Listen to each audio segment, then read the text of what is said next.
Dans Minecraft, il existe plusieurs modes de jeu, dont la hardcore. Pour vous la faire simple, en hardcore, si vous mourrez, vous perdez votre monde à tout jamais. Et bien aujourd'hui, je commence une toute nouvelle survie hardcore. Pour ce premier épisode, on a plusieurs objectifs que vous verrez un peu plus tard dans cette vidéo. Bref, commençons ce premier épisode. Bon visionnage!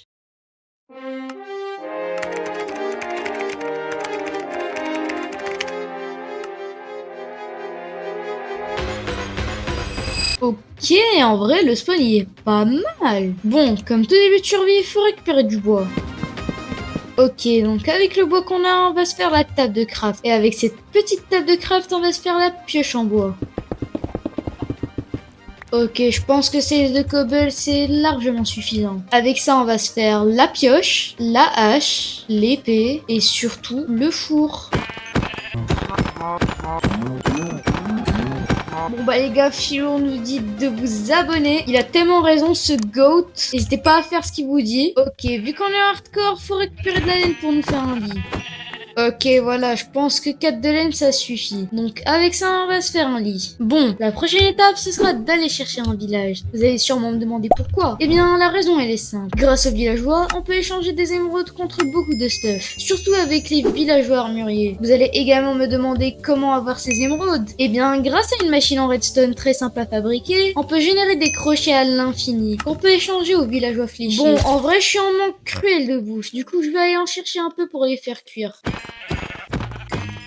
Ok, là il y a un biome Cherry Blossom. J'espère juste qu'il y a un village à l'intérieur, même si c'est fort probable que ce ne soit pas le cas. Parce que je vous le dis haut et fort, s'il y a un village là-dedans, je vais directement m'installer ici. Et là, je vois du fer, let's go. En plus, c'est un filon d'8 à mon avis. Non, carrément, c'est un filon 10. Aussi, on va pas oublier de récolter du charbon. Ça peut toujours nous être utile pour faire cuire des trucs. Cet endroit est vraiment magnifique. J'espère juste qu'il y a un village à moins de 200 blocs d'ici. Je vais pas oublier d'enregistrer les coordonnées. Et j'ai une technique assez simple pour trouver des structures de tout type. Si vous allez dans les paramètres graphiques et que vous mettez vos chunks à fond, dans mon cas c'est 32 chunks, vous pouvez voir à beaucoup de blocs de distance. Bon bah bien évidemment, vu que ma chance est inexistante, il n'y a aucun village dans les parages. Du coup, pour compenser tout ça, on va dormir. Ok, là-bas je vois du fer aussi. Je vais m'empresser d'aller le récupérer. Je vais aussi prendre encore plus de charbon. Et un peu de cuivre pour faire les nouvelles armures de Minecraft. Je pense que 36 de cuivre, c'est largement suffisant. Bon bah on n'abandonne toujours pas notre objectif de trouver un village. Chose que je vais tout de suite m'empresser d'aller faire.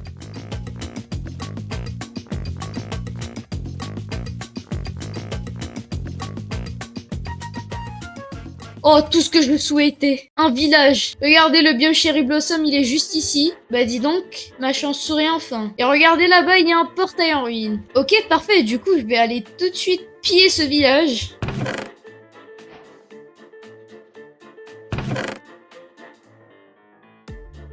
Ok, j'ai continué avec le village. Mais bon, c'était pas assez intéressant. Du coup, je vous skip tout ça. Ok, bah je pense que c'est tout ce qu'il y a dans ce village. Donc ce que je vais commencer par faire, c'est craft le seau d'eau. Je vais aller vite fait le remplir et faire une source d'eau infinie. Et pour ceux qui suivent pas trop, ce que j'essaie de faire, c'est reproduire les villageois. Étant donné qu'on peut leur donner des métiers, je vais essayer de leur donner les métiers de libraire et d'armurier. Comme ça, ils peuvent m'échanger des livres enchantés cheatés et des armures en diamant. C'est là qu'intervient le champ de patates. Étant donné qu'il nous faut 9 patates pour reproduire les villageois, chaque couple a besoin de 18 patates. Et 18 patates, c'est tout ce que j'ai actuellement. Donc je vais construire un champ pour avoir des patates à l'infini. Ok, parfait. Voilà ma source d'eau infinie. Je vais aussi aller chercher le coffre du portail en ruine. Ok, casque en or protection 3 et plastron en or épine 3. Je vais aussi récupérer le briquet pour faire cuire la bouffe. Bah dis donc, on se met très bien actuellement. On peut planter que 3 rangs de patates, mais c'est pas grave. Et ici, je pense que je vais faire le champ de canne à sucre. Voilà, parfait. Du coup, en attendant que tout ça pousse, on va essayer de faire un hall pour les villageois. Personnellement, je pensais à un petit trou qui fait 4 blocs de profondeur et qui pourrait accueillir plusieurs villageois. Ok, je pense que cet endroit est parfait. Du coup, c'est ici qu'on mettra notre petit hall.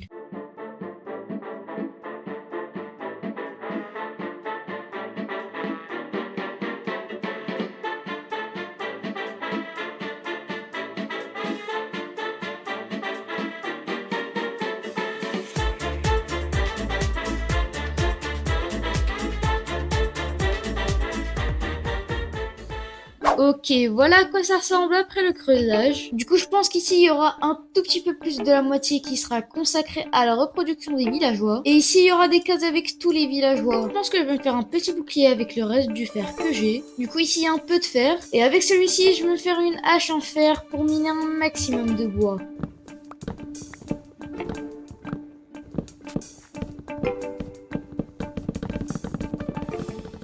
Ok, bon, ma hache est sur le point de se casser, mais on a suffisamment de bois. Donc, on va déjà commencer par poser les petits piliers. On va faire les petits contours.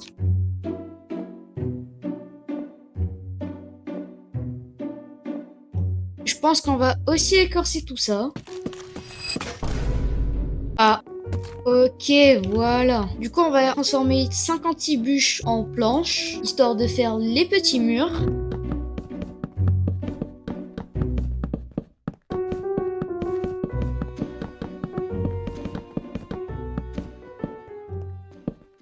Ok, maintenant qu'on a fait les murs, on va faire le sol. Du coup, je vais commencer à faire cuire ce que j'ai pour l'instant. Pour économiser du temps, je vais commencer à miner. Ok, parfait. Il y a carrément du fer là. 3 de fer, c'est toujours mieux que rien. Je vais déjà récupérer ce qu'il y a à l'intérieur des fours et je vais en rajouter. Ok, voilà, je pense qu'avec les stone bricks, c'est bien. Donc la dernière étape pour construire notre hall, ce sera de faire un toit en verre. Donc je me suis fait une pelle en fer et je suis parti chercher du sable.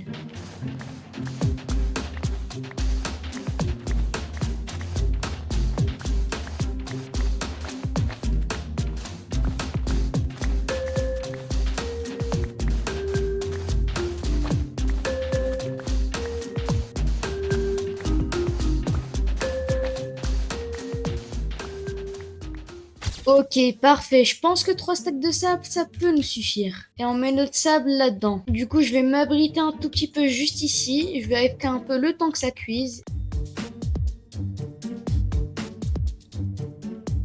Ok, parfait. Tout a cuit. Du coup, je vais tout récupérer. Et je vais aussi dormir parce que monstre pas cool. Du coup, il me manque plus qu'à recouvrir le petit toit de notre hall.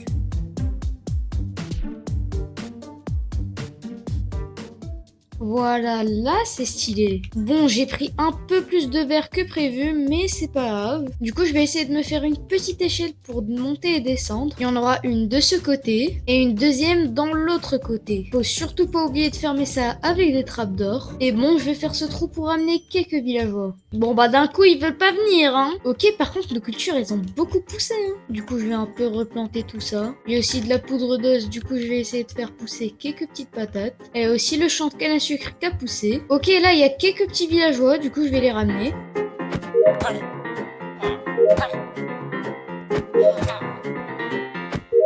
Bon, ok, comme dit dans le schéma précédent, on va faire des délimitations entre la zone de reproduction et la zone d'échange.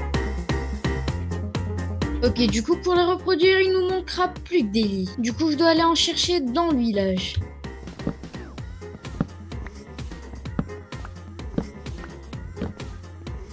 Ok, du coup, là, j'ai réussi à récupérer 8 lits que je vais tout de suite poser. Voilà, parfait. Du coup, là, faudra les reproduire. Je vais déjà leur donner du pain. Et puis, je vais aller bouger les cultures de patates. Bon, vous inquiétez pas pour ce champ, on va venir le retirer plus tard. Ok, je pense que cet endroit est parfait. Du coup, je vais commencer les plantations tout de suite.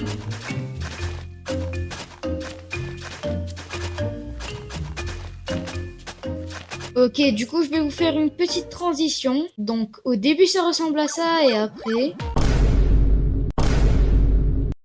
Ok, maintenant qu'on a assez de villageois, faut leur donner un métier. Du coup, je vais directement commencer par 3 villageois fléchés, et de 1, et de 2, et de 3. Ok, maintenant qu'on a nos 3 villageois, faudra les maxer. Parce que oui, il nous faut un villageois à 100 niveau maximum pour échanger des crochets. Ok, du coup, pour maxer les villageois, il nous faut du bois. Du coup, bah, vous savez ce qu'on va faire, hein.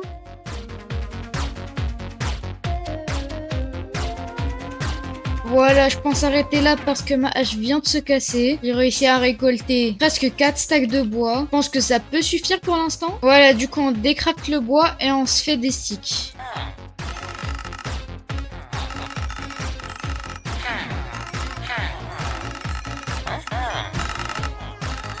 Ok, du coup, on a réussi à transformer ces 3 villageois en villageois apprentis. Du coup, je crois avec la magie, si je me retourne, les villageois doivent être au max.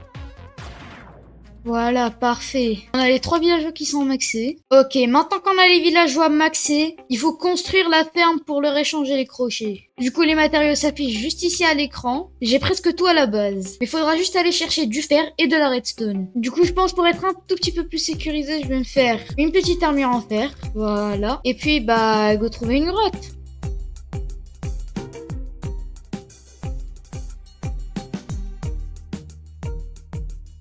Ok, nous voilà à la base, mais par contre, il y a un creeper juste à côté. Du coup, je vais vite fait trier mon inventaire et je vais mettre tout ce qu'on a récupéré à cuire. Ok, je viens de revenir et tout a cuit. Du coup, je vais craft un coffre où je vais mettre tous les matériaux nécessaires à la construction de cette ferme. Je vais mettre juste ici. Du coup, il me faut 15 blocs de tout type, 10 poudres de redstone, 4 rails, 4 crochets, 3 hoppers, 2 fils, 2 portes, 2 barrières, 2 minecart hoppers et un levier.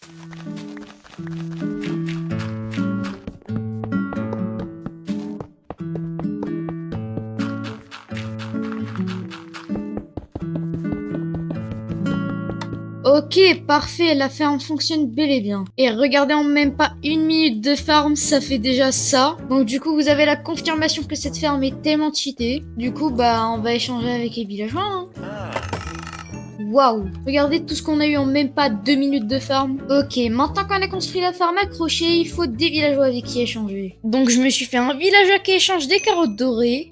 Par contre, j'avais oublié à quel point c'était facile d'avancer un villageois fermier. Un autre solidité 3. Wesh, raccommodage. Ok, let's go, raccommodage pour 16 émeraudes seulement. Protection 4. Let's go, j'ai protection 4. Je me suis même fait un villageois armurier. Et les mecs, je peux fièrement vous annoncer qu'on est full diams. Après ça, je me suis fait un villageois qui vend des armures et un autre qui vend des armes. J'ai également apprivoisé un cheval nommé Pablo. Puis je me suis enchanté mon armure en diamant avec de très bons enchantements. Mais bon, ça commence à en faire trop avec le farming de stuff. Du coup, je vous skip tout ça. Du coup, ce que je vais faire, c'est que je vais vite me préparer pour aller dans le Nether, histoire de récupérer quelques Nether Warts, des Blaze Rods et des Ender Pearls. Ce que je vais faire, c'est que je vais aller chercher un briquet du portail en ruine. Voilà, parfait. Ok, normalement, on est tout bon. Je pense qu'on est très bien stuff. Du coup, je pense poser le portail juste ici. Ok, bah, go rentrer.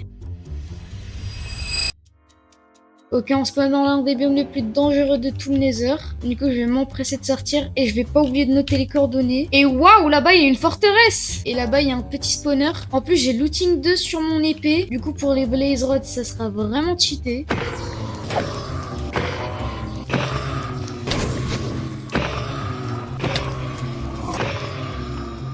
Voilà, je pense que 21 Blaze Rods, ça suffit largement. Du coup, la prochaine étape, ce sera de chercher une forêt bleue, histoire de tuer un maximum d'Enderman. Bon, j'ai continué à explorer le Nether, très longtemps. Pour vous dire, j'ai carrément trouvé un bastion, dans lequel j'ai réussi à avoir un améliorateur de Netherite. Ok, améliorateur en Netherite, let's go. Mais au moment où je m'y attendais le moins, regardez sur quoi je suis tombé. Ok, let's go, je vois un biome bleu.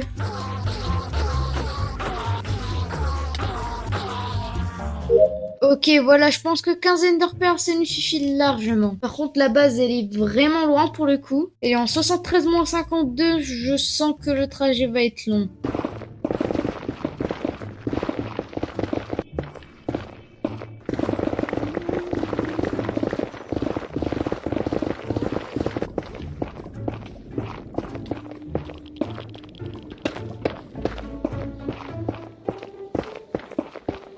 Voilà le portail du Nether.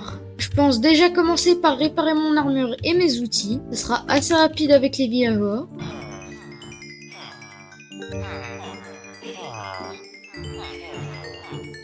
Ok, maintenant qu'on a les Blaze Rods et les Ender Pearls pour aller dans l'end, il nous faut des totems. Du coup, ce que je vais faire, c'est que je vais aller chercher un pillager outpost, récupérer des ominous bottles et lancer un raid tout simplement. Ok, du coup, le pillager outpost le plus proche d'ici se trouve à 1200 blocs. Ok, parfait, je vois le pillager outpost. Bon bah du coup, va falloir tuer un max de pillagers, hein.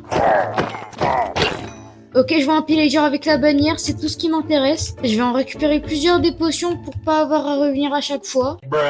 Bon, ok, ce que je vais faire, c'est que je vais retourner à la base parce que les mobs ne spawnent plus beaucoup. Ok, parfait, la base elle est juste à côté. Et ce que je vais faire, c'est que je vais tout de suite lancer un raid.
Let's go, héros du village! Ok, on s'en sort quand même avec 5 totems, plus celui qu'il y a dans ma main. Ok, maintenant qu'on est 2 totems, il faut aller se préparer à aller dans l'end. Et j'ai crafté un coffre rien que pour ça. Donc déjà, il me faut des fireworks pour les Elytras. Voilà, je pense que 42 fusées, c'est suffisant. Il nous faudra aussi un livre raccommodage et solidité 3 pour enchanter nos Elytras. On va aussi prendre un maximum de blocs, beaucoup de nourriture, des pommes dorées, une petite enclume. Bref, vous m'avez compris, il faut faire tous les items nécessaires à l'endfight. Bah voilà, je pense qu'on est tout bon. Du coup, je vais vite fait organiser mon inventaire comme ça. Voilà, je pense qu'on est tout bon. Bon bah, on va prendre notre petit Pablo et on va se diriger tout droit vers l'end. Bon bah, l'œil vise par là, du coup, on va y aller.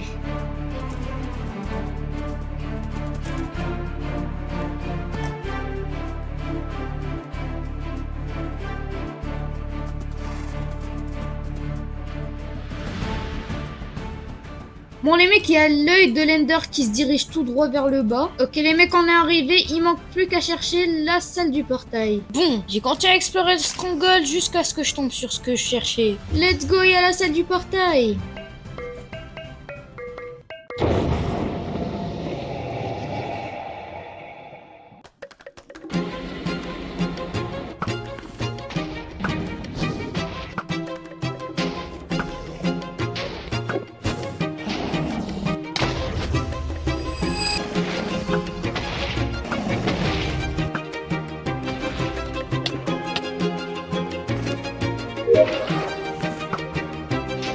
Ok, il n'y a plus aucun cristal.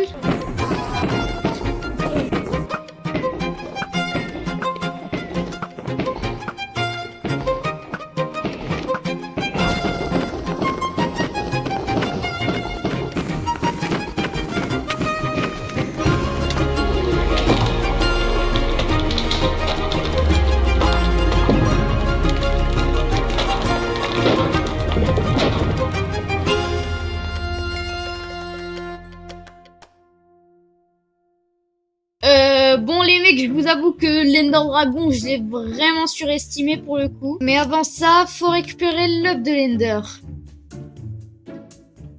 Bon, si on est venu dans l'end, c'est pas pour avoir l'œuf de dragon, mais bien pour avoir les Elytras. Du coup, je suis rentré dans le portail.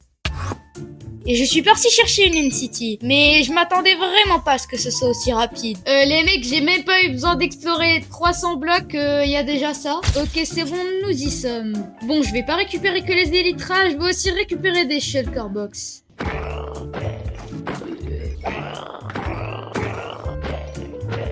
Ça y est, nous y est. Et là-bas, il y a une autre entité avec un bateau. Du coup, je suis parti la loot et je suis revenu à la base. Ok, la voici. Bon bah, on va s'empresser d'enchanter nos Elytras avec solidité 3 et raccommodage.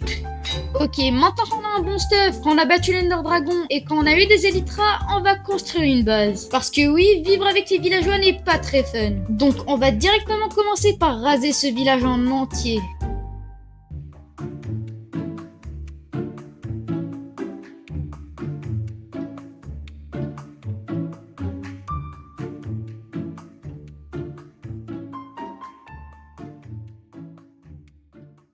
Ok les gens, du coup j'ai réussi à casser toutes les maisons du village. Je vais vite fait me faire des shulker box parce que je manque cruellement d'espace. Ok, du coup je pense que la base va être construite juste ici. Vous inquiétez pas, c'est qu'une prévisualisation.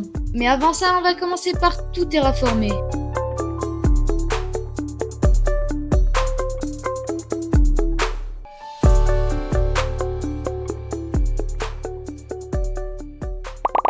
Ok, maintenant qu'on a un bon espace pour construire notre base, il faudra aller chercher les matériaux. Bon bah voici la liste des matériaux. J'ai vraiment pas très hâte pour farm tout ça. Donc je suis parti farm les ressources nécessaires à la construction de cette base comme des dalles d'ardoise des abîmes taillées, des planches en chêne, des barrières en chêne, plusieurs coffres, des bûches en chêne écorcées et plein d'autres matériaux.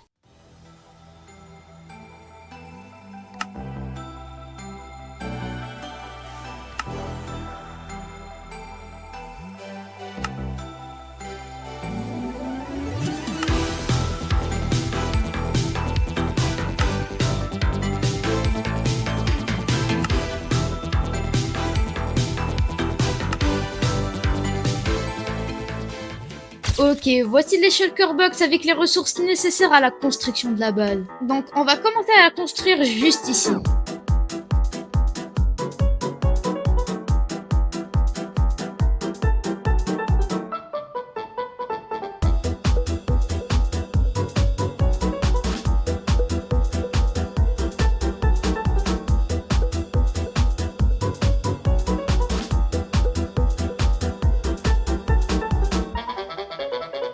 Ok, regardez-moi cette petite base. Elle est tellement stylée en vrai, je suis trop fan. Bon, ok, vous trouvez pas que la base elle est un peu vide comme ça? Du coup, ce qu'on va faire, c'est qu'on va l'aménager. Et ce que je vais faire, c'est que je vais casser la terre. Et je vais la remplacer par de l'ardoise des abîmes taillés. Ok, parfait, je pense que là c'est un peu mieux. Et on va faire plusieurs étages. Donc pour le rez-de-chaussée, ce qu'on va faire, c'est une salle utilitaire. Ceux qui comprennent pas ce que je veux dire par une salle utilitaire, en gros, ça sera la salle avec tous les blocs utiles, comme la table d'enchant, les fours, les brewing stands, etc.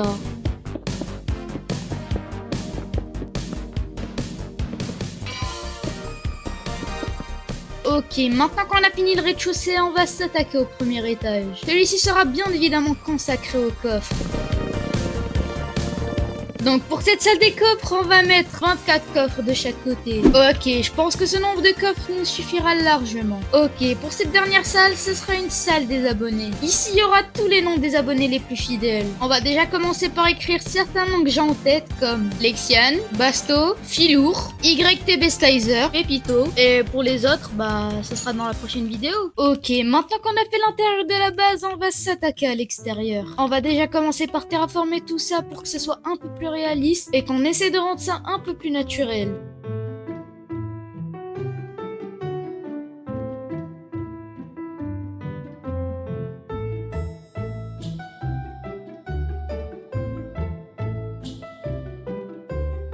Voilà, c'est bon, on a fini le terraforming. En vrai, je suis plutôt content de ce que j'ai fait, sachant que mon niveau de terraforming est équivalent à celui d'une huître. Du coup, pour finir cette petite base, il nous manquera plus qu'une seule chose à faire. Et c'est bien de construire des champs autour. Donc bah, vous savez ce que je vais faire.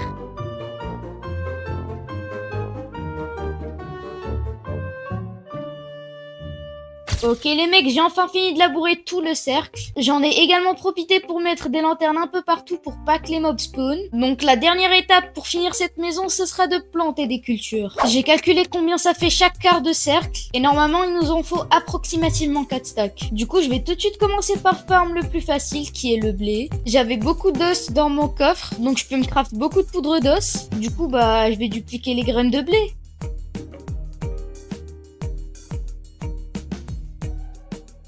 Comment dire que j'ai déjà plus de poudre d'os. Du coup, je suis parti en chercher dans le Nether.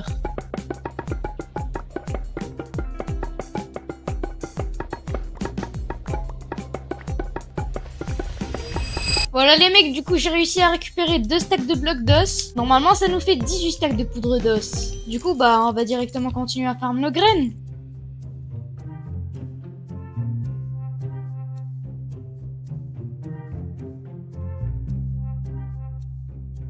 Du coup, dans cette shulker box, il y aura toutes les graines dont on aura besoin. Normalement, si je creuse vers le bas et que je remonte, voilà. Je pense que là, on a assez de culture. Bon, j'ai un peu jeté les restes là-bas, mais vous inquiétez pas. Bon, bah, je pense qu'il nous reste une seule chose à faire et ce sera de planter tout ça.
Regardez-moi ça les mecs, j'ai enfin fini de planter tout ça. Bon, comme vous vous en doutez, ça n'a pas entièrement poussé. Bon bah les gens, la vidéo touche à sa fin. J'espère que vous l'avez kiffé tout autant que je l'ai tourné. Vous inquiétez pas, dans les prochains épisodes, il y aura une ampleur de projet beaucoup plus grande que celle du premier épisode. Et bah du coup, moi je vous dis à plus.